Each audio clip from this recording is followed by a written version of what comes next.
আমি কয়েকদিন আগে আপনাদের দু একটি ভিডিও বানিয়ে বলেছিলাম যে এই সমাজে বর্তমান সময়ে টাকাই সব কিছু।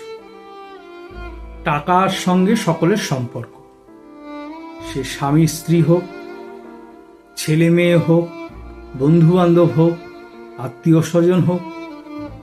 তো গত কয়েকদিন ধরে বেশ কিছু ভিডিও দেখতে পাচ্ছি। তো সব ভিডিওর কথা আমি বলছি না, দু তিনটে ভিডিওর কথা আপনাদেরকে বলবো। আমি আপনাদেরকে প্রমাণ করে দেব যে টাকাই সব কিছু, বা আপনারা দেখতেও পাচ্ছেন, প্রমাণ করার কিছু নেই, আপনারা নিজেরাও দেখতে পাচ্ছেন যে টাকাই সব কিছু। তো কয়েকদিন ধরে এই ভিডিওগুলো দেখছি, যে ভিডিওতে দেখা যাচ্ছে যে আমাদের সরকার, পশ্চিমবঙ্গ সরকার মায়েদেরকে 1500 টাকা করে দিচ্ছেন, আর কি 1700 টাকা করে দিচ্ছেন। তো খুব ভালো কথা, এটা আমার মায়েদের, দিদিদের, বোনদের সকলের খুব কাজে লাগবে, মাসিমাদের। তো এটা নিন, তাতে কোনো অসুবিধা নেই, খুশি হন, আনন্দ করুন। কিন্তু একটি জায়গা আমি বলতে চাই, দু চারটি কথা। একটি ভিডিওতে আমি দেখলাম একজন দিদি ভাই বলছেন যে দিদি যেটা ভেবেছেন সেটা আমাদের স্বামীরাও কখনো ভাবেনি। আর এক জায়গায় দেখলাম এক মাসিমা কাকিমা খুব আবির ঠাবির মেখে উল্লাস করছেন।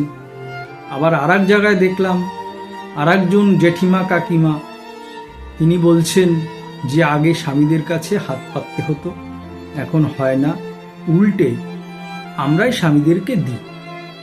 খুব ভালো, একে অপরকে সাহায্য করেন, এটা তো খুব ভালো জিনিস। আর এটা সরকার করেছে, এটাও তো ভালো জিনিস। কিন্তু আমার একটি জায়গায় কিছু কথা বলা, যে দিদি ভাই সকলের সামনে এই কথাটি বললেন যে আমাদের স্বামীরা এরকম ভাবে চিন্তা করেনি যে একটা বউদের মাস গেলে মাসে হাত খরচা দরকার, সেটা দিদি ভেবেছে। এর থেকে উপকৃত দিদির কাছে আমরা আর কিছু। স্বনির্ভর হচ্ছে ওনার জন্য।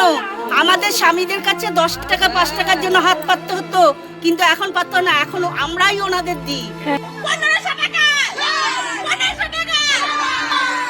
এরকম আমরা মুখ্যমন্ত্রী কোনোদিন আমরা সবসময় আশা করি এরকমই থাকবো। মমতা ব্যানার্জি দিদি যেটা ভেবেছেন আমাদের স্বামীরাও সেটা কখনো ভাবেনি।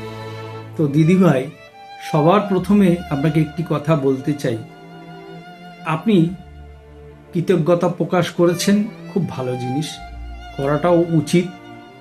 কিন্তু আপনার কাছে কি আর অন্য কোনো ভাষা ছিল না, বা অন্য কোনো উদাহরণ ছিল না? আপনি আপনার স্বামীর মান সম্মান এভাবে রাস্তার ধুলোতে মেশাতে আপনার এতটুকু কষ্ট হলো না? এতটুকু মান সম্মানে লাগলো না? আপনি কি মনে করছেন আপনার এই ভিডিওটা কয়েকজন দেখছে? সারা পৃথিবীর মানুষ দেখছে।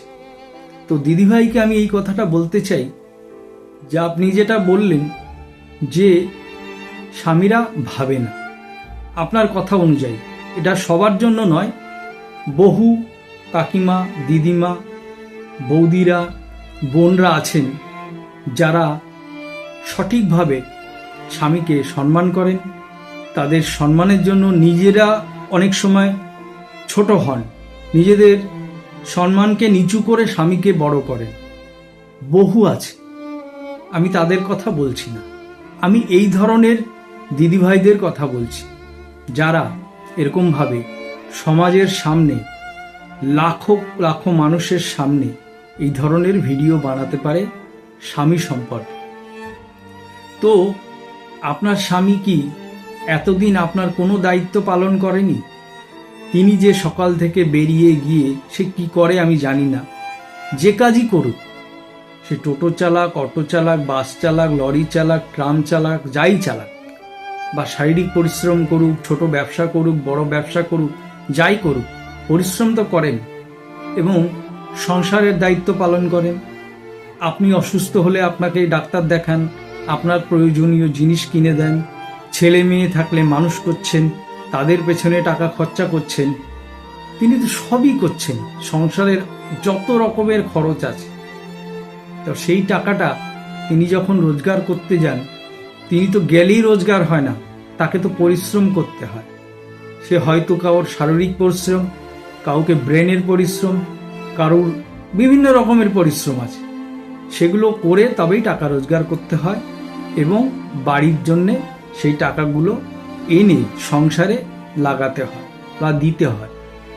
তো আপনি যে কথাটা বললেন, আপনার কি একবারও মনে হলো না যে আপনার স্বামী এত কিছু করেন, তার কি কষ্ট হয় না, তার কি দুঃখ হয় না, তার কি পরিশ্রম হয় না?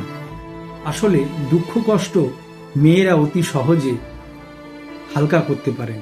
তারা কি করেন, হঠাৎ করে কেঁদে ফেলতে পারেন এবং চোখ দিয়ে জল বের করে নিজেদেরকে হালকা করেন। কিন্তু একজন পুরুষ মানুষও কিন্তু কাঁদেন, কিন্তু তার চোখের জলটা চোখ দিয়ে বেরোয় না, বেরোয় কোথা দিয়ে জানেন? শরীরের ঘাম থেকে। আর একজন পুরুষ মানুষ কতটা কষ্ট পায়, কতটা পরিশ্রম করতে হয়, সেই কথা সে কখনো কাউকে বলতে পারে না।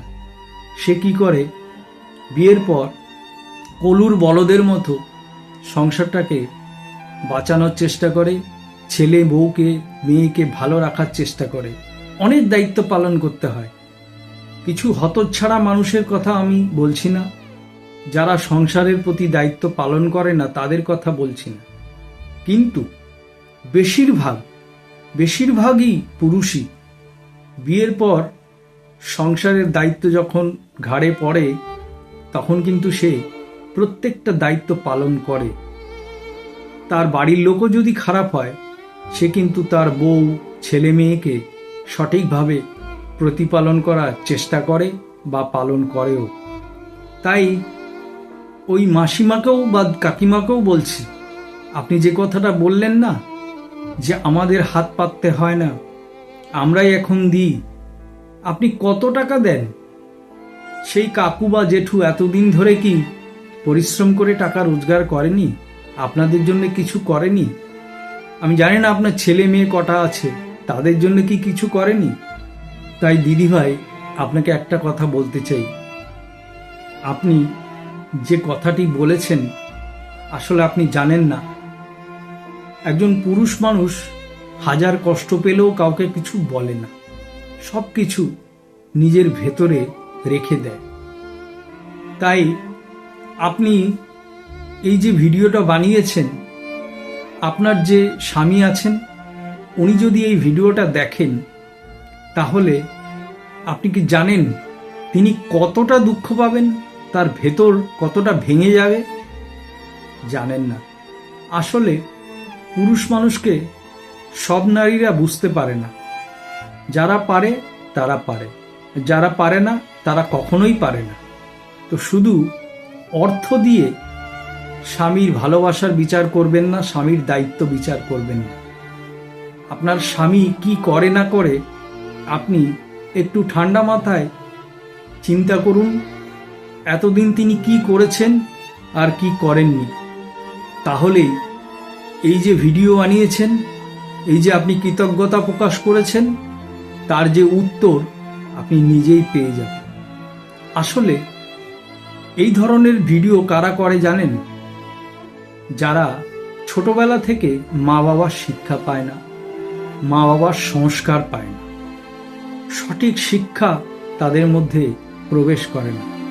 সেই কারণে এই ধরনের মহিলারা তাদের স্বামীদের মান সম্মান ধুলোয় মেশাতে এতটুকু কুণ্ঠা বোধ করেন না। তো ভালো থাকবেন, সুস্থ থাকবেন, আর একটু চিন্তন করবেন যে আপনি যে কথাটা বলেছেন এই কথাটা কতটা উপযুক্ত। রাধে রাধে।